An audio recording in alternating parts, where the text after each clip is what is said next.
Yn y sesiwn yma, mi fyddai'n canolbwyntio ar ddylanwad Covid-19 ar Wleidyddiaeth y Deyrnas Unedig. Nawr, un o'r pethau oedd yn anodd I fi o leia pan o'n i'n dechrau meddwl am y testun yma.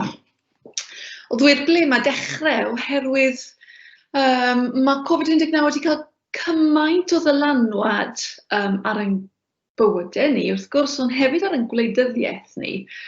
Oedd rhaid meddwl beth yn union I ffocysu arno fe. A dwi'n mynd I ar un o'r agweddau dwi'n meddwl lle mae yna ddylanwad mawr amlwg wedi bod. A hynna yw ar gyfansoddiad tiriogaethol y Deyrnas Unedig.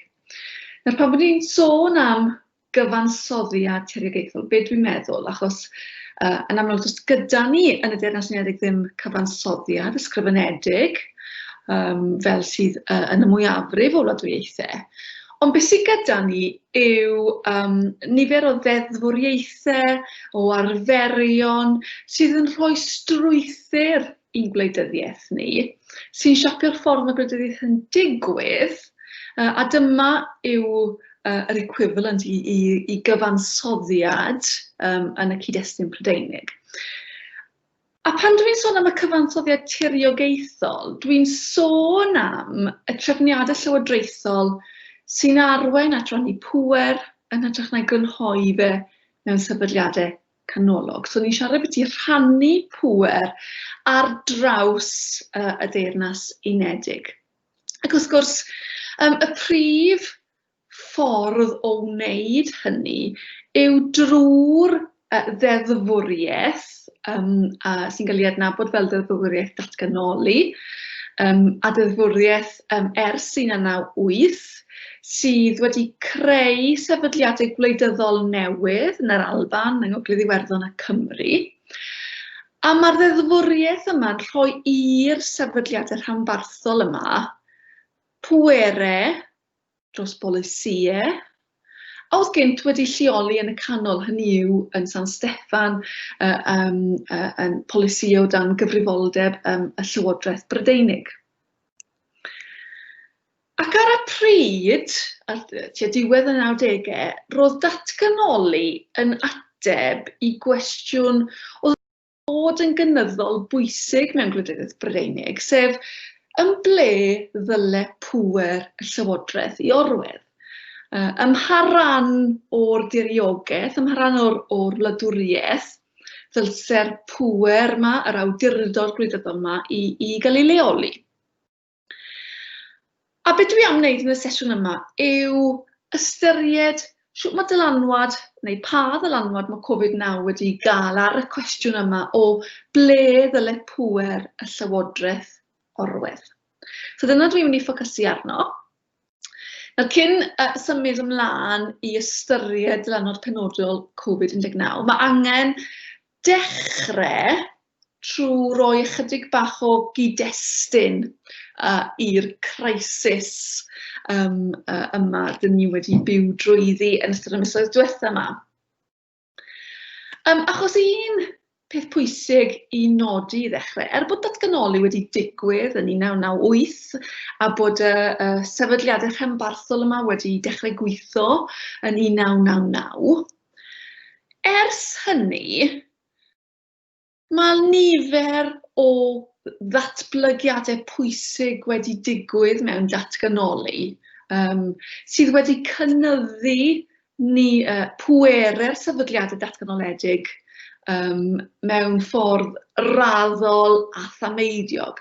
Ni wedi cael lot o ddeddfwriaeth ychwanegol enghraifft yn arbennig yn yr Alban ac yng Nghymru sydd wedi cynyddu pwerau'r Senedd yn yr Alban a'r Cynulliad fel y groeddau a nawr Senedd Cymru yn ystod y cyfnod rhwng 1998 pan gafodd y sefydliad yma I creu a 2017.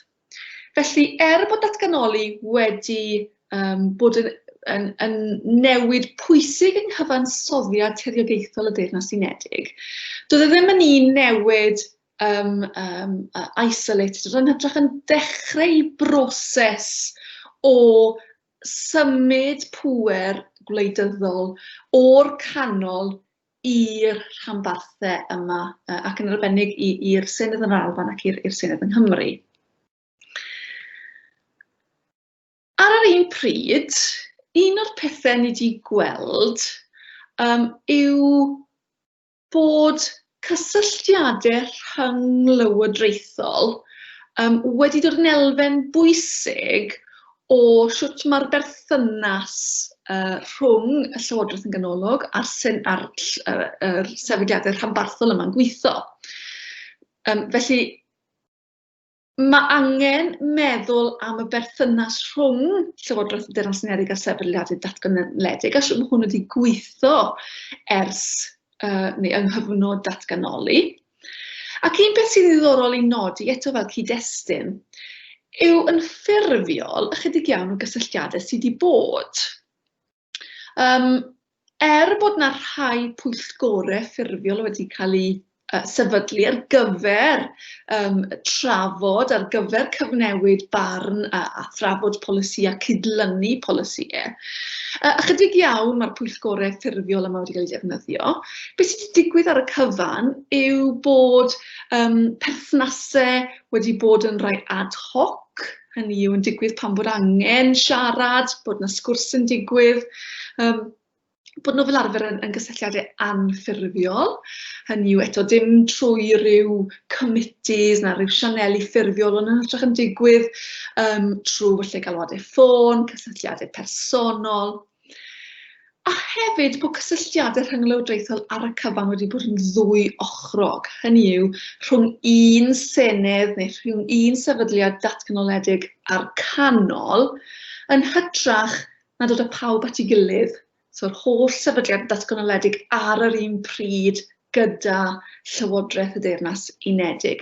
So maen nhw wedi bod yn ddwy ochrog bilateral, un sefydliad datganoledig yn siarad a'r canol ar y tro.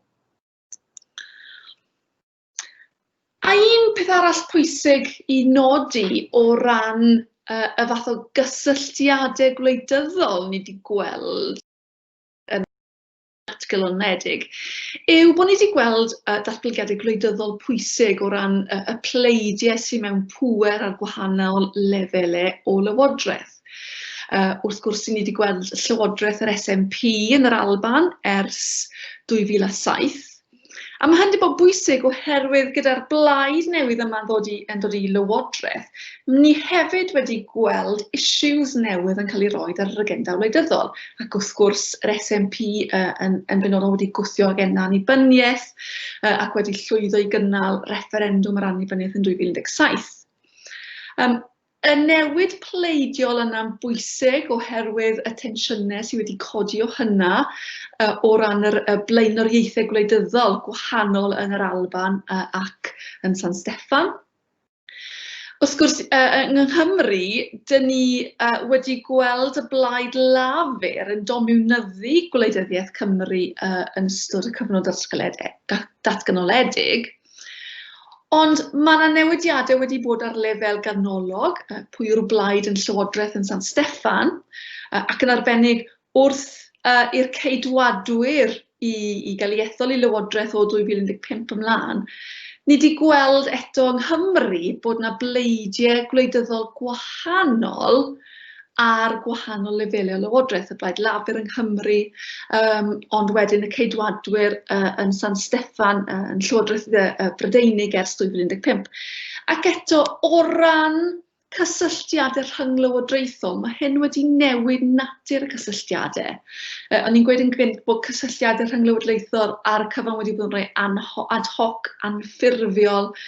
Ar y cyfan, oedd rhywun yn gweithio'n weddol dda pan oedd gyda chi'r un blaid lafur yn yr Alban ac yng Nghymru a plaid lafur ar lefel San Steffan yn llywodraethu oherwydd bod sgyrsiau trafodaethau'n gallu digwydd trwy fframwaith y blaid wleidyddol. O ddim eisiau falle cymaint o fframwaithiau ffurfiol ar wahân, ond wrth gwrs, unwaith bod chi'n cael newid yn y pleidiau, a bod pleidiau gwahanol ar lefelau gwahanol, yna mae'r system ad hoc anffurfiol yna yn torri lawr, a does na ddim byd ffurfiol wedi bod yna i gymryd lle'r cysylltiadau anffurfiol yna. So rhai pethau pwysig i ystyried o ran cyd-destun y cyfansoddiad tiriogaethol yn y Deyrnas Unedig ers yn ystod y cyfnod datganoli. Un peth arall pwysig wrth gwrs sydd wedi digwydd, mae rhaid i ni Gymru mewn ystyried, yw dylanwad Brexit. Nawr, un peth oedd yn glir iawn wedi'r referendwm ar Brexit oedd bod gwahanol rannau o'r Deyrnas Unedig yn gefnogol neu bido i Brexit. Mae'r map fan hyn yn dangos i chi gwahanol etholaethau yn y Deyrnas Unedig a siwt bleidleisio nhw yn y referendwm yn 2016. Y lliw melyn fyna'n dangos etholaethau a bleidleisio i aros yn yr Undeb Ewropeaidd. Y lliwiau glas yn dangos etholaethau a bleidleisio i adael yr Undeb Ewropeaidd, hynny yw blaid Brexit. A be mae'r map yn dangos i ni yw bod yr Alban a Gogledd Iwerddon wedi pleidleisio i aros yn yr Undeb Ewropeaidd, tra bod Lloegr a Cymru wedi pleidleisio i adael. Felly, mae yna wahaniaethau tiriogaethol pwysig wedi dod i'r amlwg o ganlyniad i Brexit. A mae hyn eto wedi cael repercussions pwysig o ran cyfansoddiad tiriogaethol y Deyrnas Unedig. Yn yr Alban, enghraifft, mae'r SNP wedi gwneud yr achos bod y ffaith bod yr Alban yn gorfod gadael yr Undeb Ewropeaidd yn erbyn dyheadau ei dinasyddion yn sail i gynnal referendwm arall ar annibyniaeth, oherwydd bod yr SNP yn dadlau y dylse'r Alban i barhau o'r neilod o'r Undeb Ewropeaidd. Ni wedi gweld hefyd elfen diriogaethol bwysig i'r trafodaethau o gwmpas siwt dylse'r Deyrnas Unedig adael yr Undeb Ewropeaidd. Enghraifft, ni wedi gweld lot o densiynau dros pwy fath o fewnbwn mae'r llywodraethau datganoledig yn cael i'r trafodaethau Brexit. Nifer o ddadleuon o natur, mae gyda ni sectorau economaidd pwysig yn tiriogaeth ni, fel pysgota yn yr Alban neu ffermio'n bwysig i Gymru. Mae rhain yn sectorau economaidd sy'n cael ei dylanwadu'n fawr gan yr Undeb Ewropeaidd. Felly mae hawl gyda ni ac mae angen i ni i gael llais yn y trafodaethau Brexit. A'r Llywodraeth Ganolog ddim wedi bod yn barod iawn i ganiatáu mewnbwn wrth y Llywodraethau Datganoledig i'r trafodaethau yna. Ac eto, dyn ni wedi gweld hi'n anodd iawn i ffindio ffordd ffurfiol i gael y fath hyn o drafodaethau lle mae'r Llywodraeth Ganolog a'r sefydliadau datganoledig yn bresennol ac yn gallu trafod, cydlynu, cytuno ar safbwyntiau ac yn y blaen.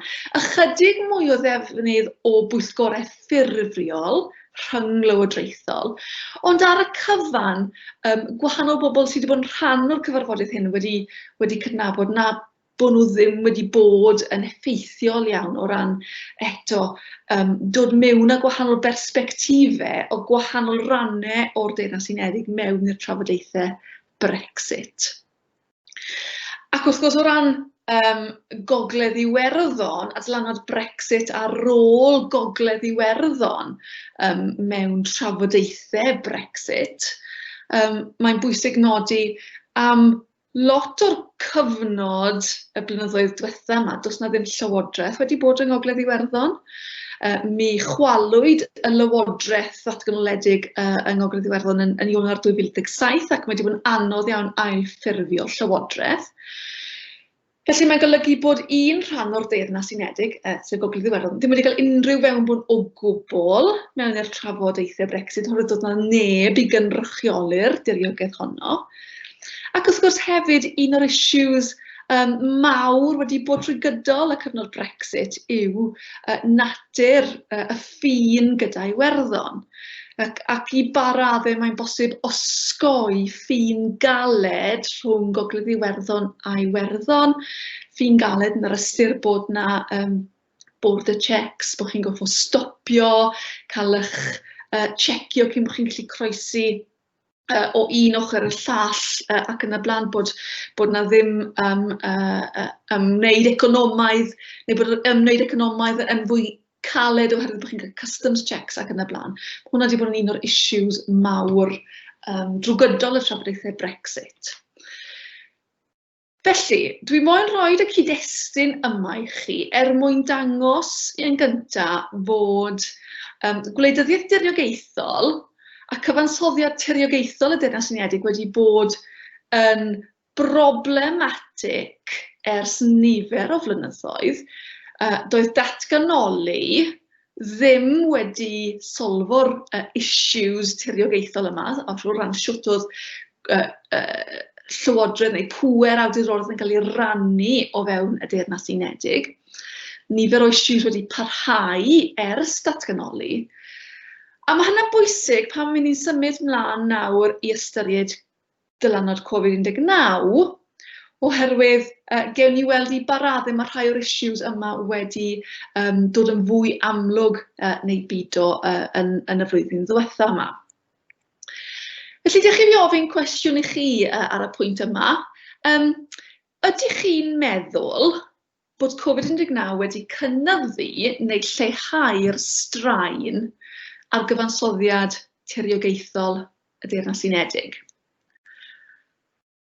Gallwch chi stopio recordiad fyna am ychydig eiliadau felly, chi gael meddwl a falle trafod ymysg eich gilydd. Sut ych chi'n gweld dylanwad Covid ar gyfansoddiad tiriogaethol y Deyrnas Unedig? A pan ydych chi'n barod, fe symudwn ni mlaen. Dwi'n mynd I drio dadle bod Covid-19 wedi cynyddu tensiynau rhwng gwahanol lywodraethau, actorion mewn gwahanol rannau o'r Deyrnas Unedig. So tensiynau oedd na'n barod wedi cynyddu, a bod hyn wedi rhoi mwy o straen ar gyfansoddiad tiriogaethol y Deyrnas Unedig. Ac yn wir o bosib, hyd yn oed yn codi cwestiwn o ran undod y Deyrnas Unedig. I ba raddau mae'n bosib i'r Deyrnas Unedig yma barhau yn unedig. Oherwydd dwi'n gweld rhyw pressures cynyddol ar yr undod yma sy'n dal gwahanol rannau'r Deyrnas Unedig at ei gilydd. So dyna beth dwi'n mynd I drio dadle I chi, a dwi'n mynd I drio dadle hwn drwy drafod tair elfen. Ni wedi crybwyll yn barod, ond tair elfen lle dwi'n meddwl mae'r tensiynau wedi dod yn arbennig o amlwg o ganlyniad I Covid.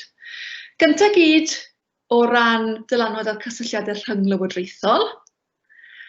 Yna dwi'n mynd I ystyried dylanwad ar wleidyddiaeth bleidiol, a be mae hynna'n I olygu i'r cyfansoddiad tiriogaethol.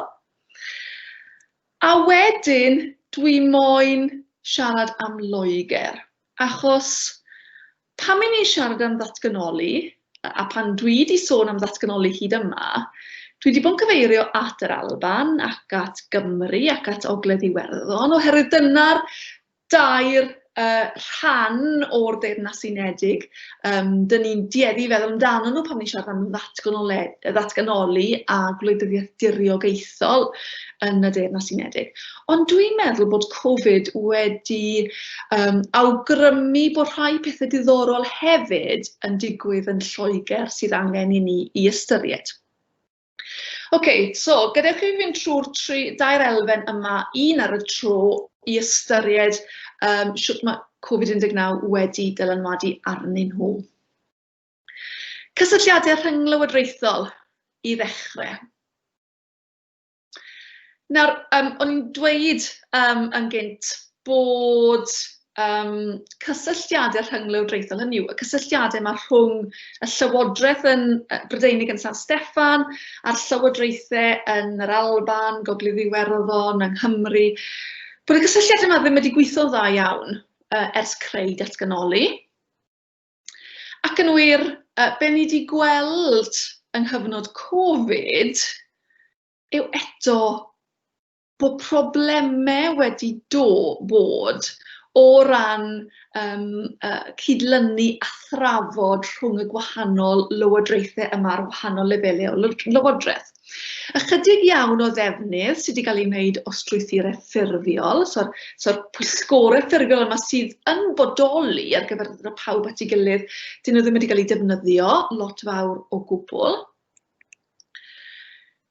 Mae Llywodraeth Cymru a Llywodraeth yr Alban a Llywodraeth yng Ngogledd Iwerddon, mae'r llywodraethu hynny wedi bod yn bresennol mewn pwysgorau cyfarfodydd COBRA, sef y National Emergencies Committee ar y lefel Brydeinig, a SAGE, Scientific Advisory Committee. Dyma'r ddau bwyllgor ar y lefel Brydeinig sydd wedi bod yn cydlynu lot o'r ymateb i Covid. A mae Mark Drakeford, er enghraifft, a Nicholas Sturgeon o'r Alban wedi bod yn y cyfarfodydd hynny. Ac i ddechrau, yn sicr, mi oedd yna awydd cydweithio. Mi gafwyd er enghraifft y gwahanol lywodraethau datganoledig a'r Llywodraeth yn San Steffan yn cytuno cynllun gweithredu ar y cyd nôl ym mis Mawrth. Hynny yw'r ymateb cyntaf, y lockdown cyntaf gaethon ni mewn ymateb i'r pandemig.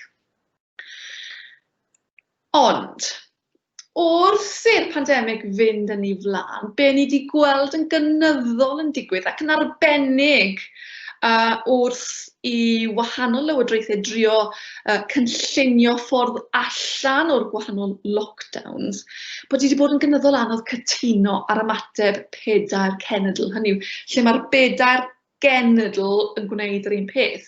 Y bedair genedl, yr Alban, Cymru, Gogledd Iwerddon a Lloegr. A Lloegr, wrth gwrs, yn cael ei chynrychioli gan y Lywodraeth Brydeinig. Mae lot o densiynau hefyd wedi dod i'r amlwg ac yn wir, pobl fel Mark Drakeford yn y llun fyna, Prifysgol Cymru, wedi bod yn glir iawn y beth yw rhai o'r problemau. Diffyg gwybodaeth, hynny yw ddim yn gwybod beth mae rhannau arall o'r Deyrnas Unedig yn wneud. Anodd iawn cydlynu oherwydd hynny, oherwydd os chi'n gwybod beth pawb arall yn wneud. Ac ambell waith jyst bod yna wahaniaeth barn. Gwahanol farn a beth yw'r approach gorau i'r pandemig, ac felly bod hi'n anodd yn aml cytuno ar yr approach i'w gymryd. Oedd yna un quote o'n i'n hoffi'n fawr iawn wrth Mark Drakeford, mi ddwedodd am Lywodraeth Boris Johnson yn San Steffan, mi wedodd mae rai lleisiau yn y Llywodraeth Geidwadol sydd, ar ôl darganfod bod datganoli yn bodoli ar ôl 20 mlynedd, yn canfod nad ydyn nhw'n hoff iawn ohono. Ac yn awgrymu fyna bod yna rhywbeth, dim jyst bod y Llywodraeth Geidwadol yn San Steffan falle ddim yn ymwybodol o ddatganoli, neu siŵr bod datganoli'n gweithio, be maen nhw'n golygu o ran ymateb i'r fath hyn o crisis.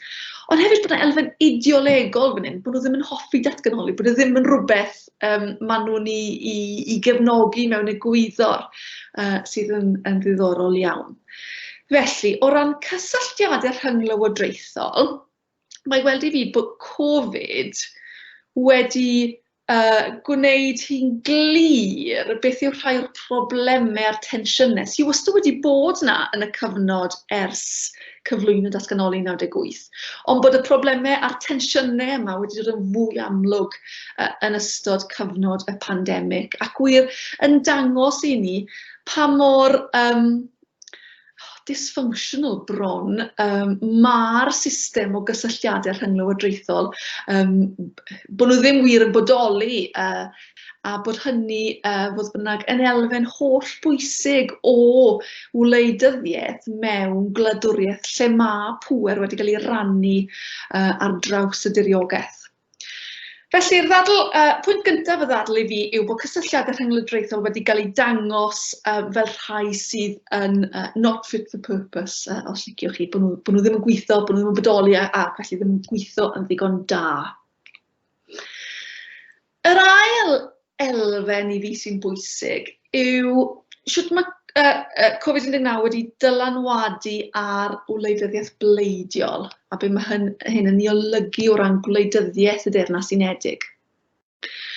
A mae nifer o elfennau fan hyn i'w ystyried. Yn gyntaf I gyd, mae weld I fi bod Covid-19 a sut mae gwahanol bobl a'i llywodraethau wedi ymateb i'r pandemig wedi rhoi sail newydd I rhai dadleuon cyfarwydd, hynny yw dadleuon sydd wedi bod yna'r sbel, ond falle wedi cael rhyw sail newydd neu rhyw gefnogaeth newydd iddyn nhw, a falle rhai dadleuon newydd wedi dod i'r amlwg.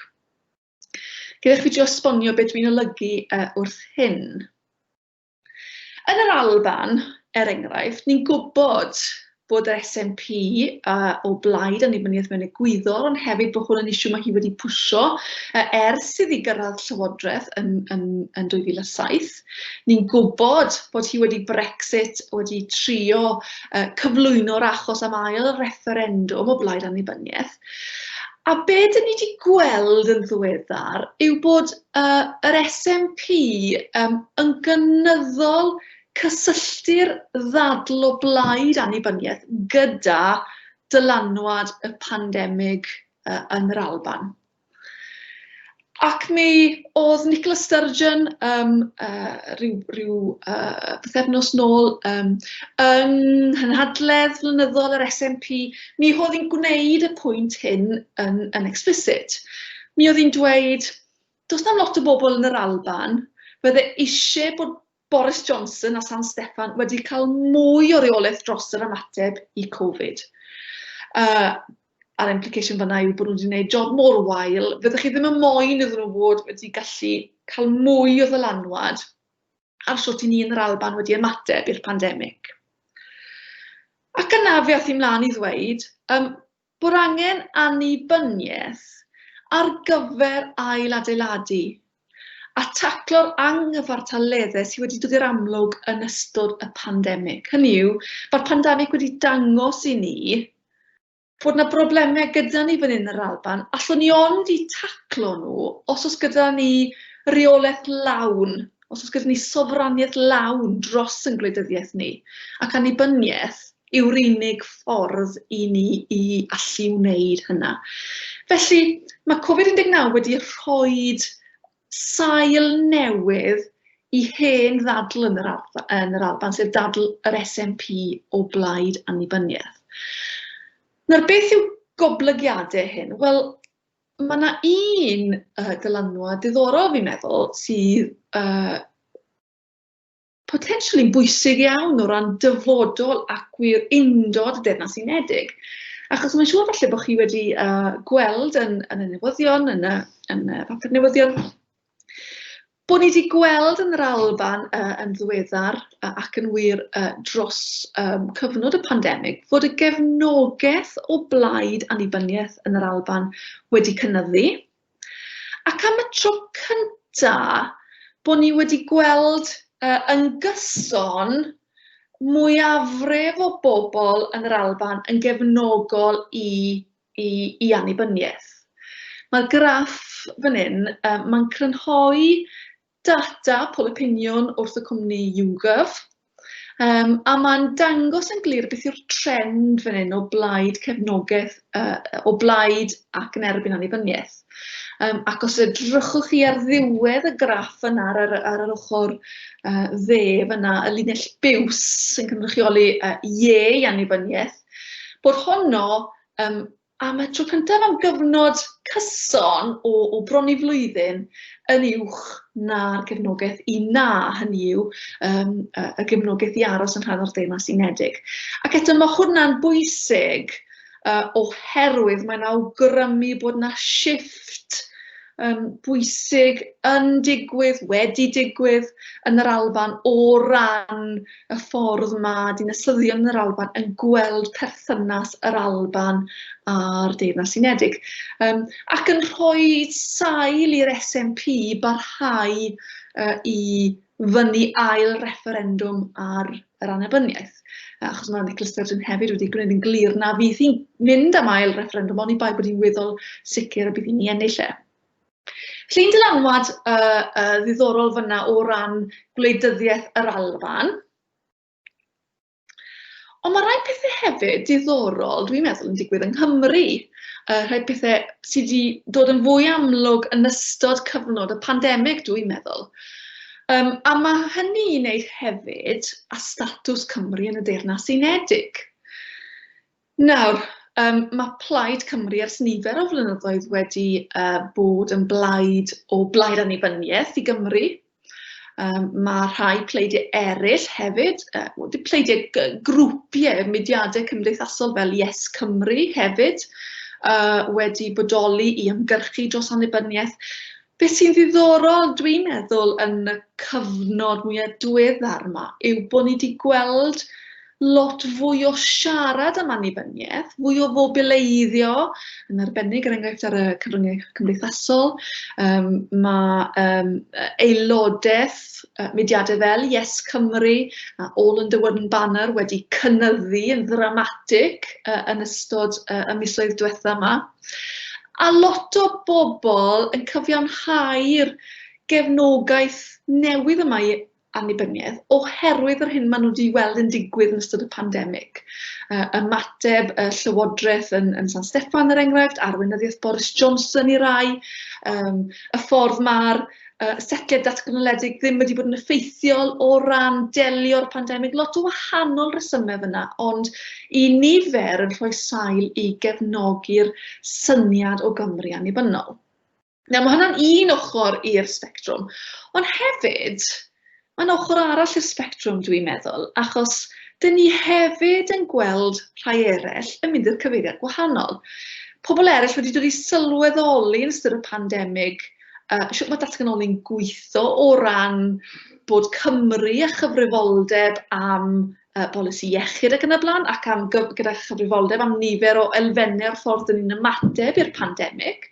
Nifer o bobl yn gweld hyn yn ffordd anfoddhaol o wneud polisi'n gyffredinol, ac yn wir wedi dod i sylweddoli nag yn wir yn gefnogol o'r fath hyn o setliad datganoledig. A dyn ni wedi gweld lot mwy o broffil er enghraifft i'r blaid y Policy Assembly sydd fel mae'n awgrymu o blaid cael gwared ar y Senedd yma yng Nghymru a mynd ôl i gyfundrefn unitary, lle mae'r pŵer gwleidyddol i gyd wedi ganoli yn San Steffan. Felly dynamics diddorol fyna yng Nghymru, y pandemig i weld i fi wedi cynnu ymwybyddiaeth newydd o wleidyddiaeth diriogaethol y Deyrnas Unedig a sut mae'n effeithio ni yma yng Nghymru, a pobl yn dod i farn gwahanol am beth maen nhw'n feddwl am hynny. Rhai pobl yn sôn am ffederaliaeth Cymru fel rhan o'r Deyrnas Unedig federal, hefyd rhai o'r lleisiau ni wedi cael ychydig mwy o amlygrwydd yn y misoedd diwethaf, felly dim cweit cymaint ar pegynau mwy eithafol, ond yn sicr mae yna drafodaeth fyna sydd weld i fi wedi bod yn fwy brwd nad wedi gweld hi o'r blaen. Ond hefyd, mae yna un peth arall pwysig, dwi'n meddwl. Yn aml mewn gwleidyddiaeth, a beth i ni'n meddwl am wleidyddiaeth yn cael ei siapio'n gryf iawn gan beth i ni'n meddwl am yn arweinyddion gwleidyddol ni. Jyst o ran, oedd ni'n hoffi nhw neu byd o beth i ni'n feddwl o'r ffordd maen nhw'n arwain. Ac un o'r pethau diddorol eto ni wedi gweld yw ar y cyfan, yng Nghymru, er enghraifft, ni wedi gweld cwymp ym mhoblogrwydd Boris Johnson. Os ydych chi'n rhywun sydd be bynnag yn cydymdeimlo a'r ceidwadwyr, ych chi'n hoffi fe, ond ymysg pawb arall, dyn ni wedi gweld cwymp ym mhoblogrwydd Boris Johnson, tra ar yr un pryd, dyn ni wedi gweld cynnydd ym mhoblogrwydd Mark Drakeford. Am un rheswm oherwydd ni wedi gweld lot mwy o Mark Drakeford yn ystod y cyfnod pandemig. Mae wedi bod yn rhoi'r datganiadau rheolaidd yma i'r wasg. A dim ond jyst i weld, ond hefyd mae pobl wedi i weld yn hoffi'r ffordd ar y cyfan mae wedi delio gyda'r pandemig. Ac felly ni'n gweld y cynnydd yma ni boblogrwydd e. So eto, shifts diddorol fyna o ran y ffordd mae pobl yn meddwl am wleidyddiaeth. Nawr, beth mae hyn yn olygu? Pwy a wyr? Dwi'n yn glir o gwbl, dwi'n meddwl beth yw goblygiadau rhai o'r trends yma. Ond yn sicr, un peth sydd yn glir i fi beth bynnag yw bod y pandemig wedi dylanwadu ar natur y drafodaeth gwleidyddol yn yr Alban ac yng Nghymru. A wedyn, mae hwn yn arwain fi at Loegr. Unrhyw un yn gwybod pwy'r dyn yma yn y llun sydd yn edrych yn anhapus iawn i fyd? Andy Burnham yw he. Andy Burnham, Mair Greater Manchester. Nawr, pam fod Andy Burnham yn ddyn diddorol yn y cyd-destun yma? Wel, dechrau ni ddechrau trwy ystyried ychydig bach o brofiad datganoli yn Lloegr, achos pan etholwyd Lywodraeth Lafur, Tony Blair, yn 1997, Llywodraeth oedd yn committed i ddatganoli. Y plan gwreiddiol oedd bydde datganoli hefyd yn digwydd i'r rhanbarthau yn Lloegr ar yr un pryd a bydde'n cael arwain at ddatganoli i'r Alban i Gymru ac i Ogledd Iwerddon. Yn y diwedd, ddigwyddodd hyn ddim. Fe fethodd y cynllun yn y 2000 oherwydd referendwm cyntaf yng Ngogledd-ddwyrain Lloegr lle blesodd pobl yn erbyn datganoli i'r rhanbarth honno. Felly, digwyddodd datganoli Loegr ddim, neu o leia ddim tan yn dipyn mwy diweddar pan etholwyd y Lywodraeth Geidwadol o dan arweinyddiaeth David Cameron i San Steffan yn 2015. Mi oedd George Osborne yn ffan mawr o'r syniad o greu pwerdi'r Gogledd, Powerhouse of the North. A o fewn fframwaith y syniad yna, mi aeth y Llywodraeth Geidwadol ati i ddatganoli rhai pwerau i ddinasoedd, city regions, lle oedd cynghorydd lleol yn gallu dod at ei gilydd i greu rhanbarthau dinesig mwy, ac yn cael mwy o bwerau, ond yn hefyd fel rhan o'r pecyn datganoli yn ethol am y tro cyntaf meiri i gynrychioli'r rhanbarthau yma. Mae'r meiri yma wedi cael ei ddod i adnabod fel y Metro Mayors, ac mi roedd Andy Burnham yn un o'r bobl gathi ethol fel rhan o'r broses yma. Mae e yn fair dros ardal Greater Manchester. Nawr, pam mae hwn i gyd yn bwysig yn cyd-destun y pandemig? Wel, un o'r pethau sy'n rili ddiddorol, dwi'n meddwl, yw bod ni wedi gweld lot o'r rhanbarthau yma, fel Greater Manchester, sy'n cael ei arwain gan y meiri yma, Metro Mayors yma, yn ymateb ac yn wir yn ymwrthod i bolisïau'r Llywodraeth Ganolig ar Covid-19. Ac wir mewn ffordd visible iawn yn herio'r approach ac yn gwrthod derbyn y polisïau mewn rhai achosion sy'n cael eu cynnig gan y Llywodraeth yn San Steffan. A pobl fel Andy Burnham, er enghraifft, wedi bod yn anfodlon iawn a er enghraifft diffyg trafod gyda'r rhanbarthau, bod polisi yn cael ei gwneud ac yna imposio arnyn nhw er enghraifft. A dwi am chwarae y fideo fach fan hyn i chi o ddatganiad i'r wasg gan Andy Burnham, lle mae wedi bod yn trafod gyda Llywodraeth Boris Johnson a fydde Manceinion yn mynd mewn i dir 3 neu bido, ac o'n nhw'n anghytuno dros y pecyn o gefnogaeth a fyddai'n cael ei roi i Manceinion fel rhan o'r deal o fy mewn i'r tir, yr uwch dir yma o ran y cyfyngiadau Covid ac yn y blaen. A mae hwn yn ddiddorol iawn oherwydd mae'n glip sy'n crynhoi rhai o'r issues ni wedi gweld yn dod i'r amlwg o ran y cysylltiad rhwng y Llywodraeth yn ganolog a rhai rhannau o Loegr. Dewch i ni weld os allai chwarae hwnna i chi.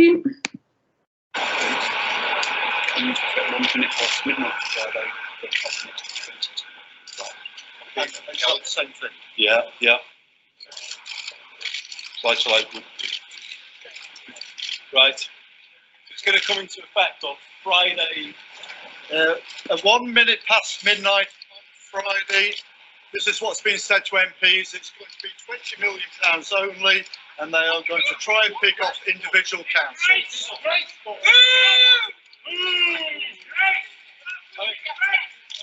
I mean, it's brutal, to be honest, isn't it?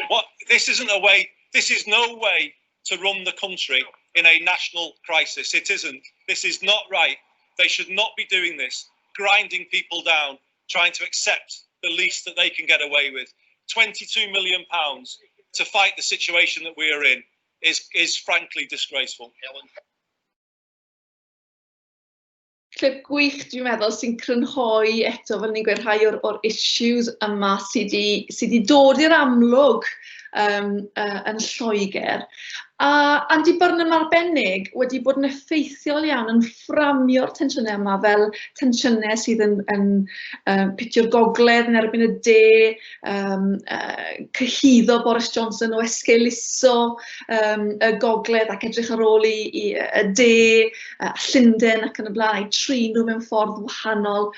Ac mae'n ddiddorol oherwydd, ar un llaw mae'n sicr mae Covid wedi cynyddu proffil y meiri rhanbarthol yma fel pobl fel Burnham, ond hefyd mae wedi cynyddu proffil efallai'r setliad datganoledig sydd wedi cael ei roi i rhai o'r rhanbarthau dinesig yma yn Lloegr, ond hefyd beth yw rhai o'r cyfyngiadau ar y setliad yna.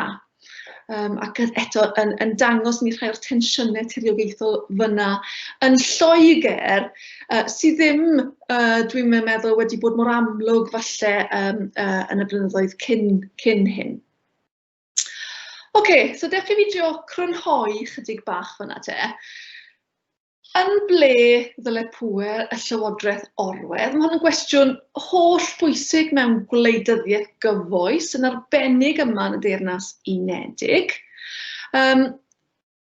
Dwi'n meddwl bod y pandemig wedi dangos i ni eto nifer o ddiffygion datganoli. Diffygion ni'n gwybod bod nhw na, ond maen nhw wedi cael ei amlygu mewn ffordd glir iawn yn ystod y pandemig. Ymateb pobl i hyn wedi bod yn wahanol. Rhai o blaid mwy o ddatganoli, annibyniaeth hyd yn oed, eraill yn gweld datganoli fel y broblem. Rhai syniadau diddorol o ran shwt y gellid taclo hyn, sydd ddim yn arwain at annibyniaeth, ond yn hytrach yn trio ffindio ffordd o glymu'r Deyrnas Unedig at ei gilydd mewn ffordd fwy effeithiol. Mark Drakeford, enghraifft Prifysgol Cymru, wedi ffocysu ar yr elfen yma o gysylltiadau rhynglywodraethol ac awgrymu bod angen creu rhyw fath o gyngor y gweinidogion, Council of Ministers, fel sydd yn yr Undeb Ewropeaidd a fel sydd yn dod â gwahanol lywodraethau at ei gilydd mewn fforwm ffurfiol i gwrdd yn rheolaidd, i drafod, cytuno, cydlynu, ond hefyd lle mae yna reolau clir o ran shwt mae penderfyniadau cael eu cymryd drwy gonsensws, ac os nag oes modd cael consensws bod yna reolau dros shwt mae pleidleisio a faint o gefnogaeth sydd angen ar gwahanol bolisïau cyn bod nhw'n cael eu pasio. Y Llywodraeth Boris Johnson yn oer iawn i ymateb, ddim yn annisgwyl efallai i'r fath yma o syniad oherwydd mi fyddai fe wrth gwrs yn ei clymu nhw o ran y gallu i wneud penderfyniadau. Ond syniad diddorol. Wrth gwrs mae lot o'r pethau yma o ran I goblygiadau nhw, mynd I gymryd amser I weithio mas o ran be mae'n olygu I wleidyddiaeth y Deyrnas Unedig. Dyn ni ddim eto'n glir o natur a goblygiadau Brexit, trafodaethau hynna wrth gwrs dal yn parhau. Mae'n etholiadau blwyddyn nesaf yng Nghymru ac yn yr Alban. Hefyd, etholiadau nifer o'r meiri rhanbarthol yma'n Lloegr. A bydd hi'n ddiddorol fyna gweld I ba raddau mae rhai o'r tensiynau ni wedi gweld yn y rhannau hynny o'r Deyrnas Unedig yn gweithio ffordd mewn i'r ffordd mae pobl yn pleidleisio yn yr etholiadau hynna. Ac felly, I fi, dwi'n dod i'r casgliad fod y pandemig wedi rhoi mwy o straen ar gyfansoddiad tiriogaethol y Deyrnas Unedig, ond fod goblygiadau union hynny yn dal I fod yn aneglur. A gai orffen drofyn I chi, beth ych chi'n meddwl o ran dyfodol ych chi'n gweld I gyfansoddiad tiriogaethol y Deyrnas Unedig. A gofyn I chi, efallai drafod ymysg eich gilydd fyna, beth ych chi'n gweld yw'r dyfodol. Ychydig o adnoddau ychwanegol fyna I chi, link sy'n wahanol beth os chi a diddordeb yn darllen chydig bach a meddwl mwy am hyn. Ond dyna ni, dyna y cyflwyniad wrtha I yn dod I ben. Diolch yn fawr iawn I chi am wrando, am eich diddordeb. Ac wrth gwrs, os oes awydd trafod ymhellach, cysylltwch a fyddwn ni'n hapus iawn I wneud. Diolch yn fawr I chi.